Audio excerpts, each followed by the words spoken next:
South Dakota is just a few weeks away from finding out whether Transcanada can build an oil pipeline through the state. A hearing next month will decide its fate, and tonight we begin our special report on the project.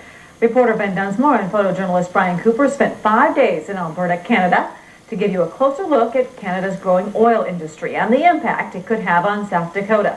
We begin tonight with a look at why Canadian oil is different than any oil in North America.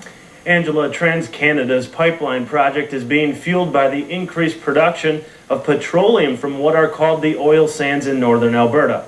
Now they're called the oil sands because the oil is actually mixed in with the sand and the soil, and the process is more complicated than just sticking a well in the ground and pumping the oil out.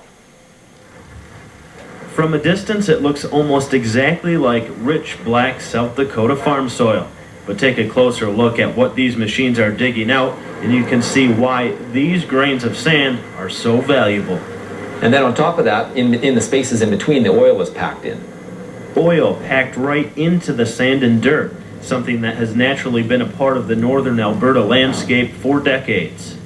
It's a very sandy-like oil material that's probably about 15% in the good case, maybe down as low as 6 or 7% oil, mixed in with the sand in the second place.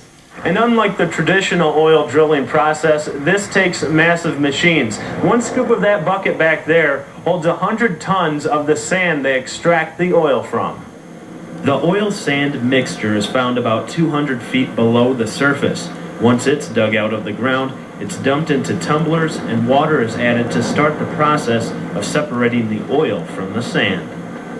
And so what happens is when they mix it with water and shake it up, it's a lot like Italian salad dressing. And so what happens is the sand floats to the bottom, the water goes to the middle, and the oil floats to the top, and they can skim the oil off of the top. That heavy oil is then refined to a light crude oil that can be shipped through pipelines to refineries around North America.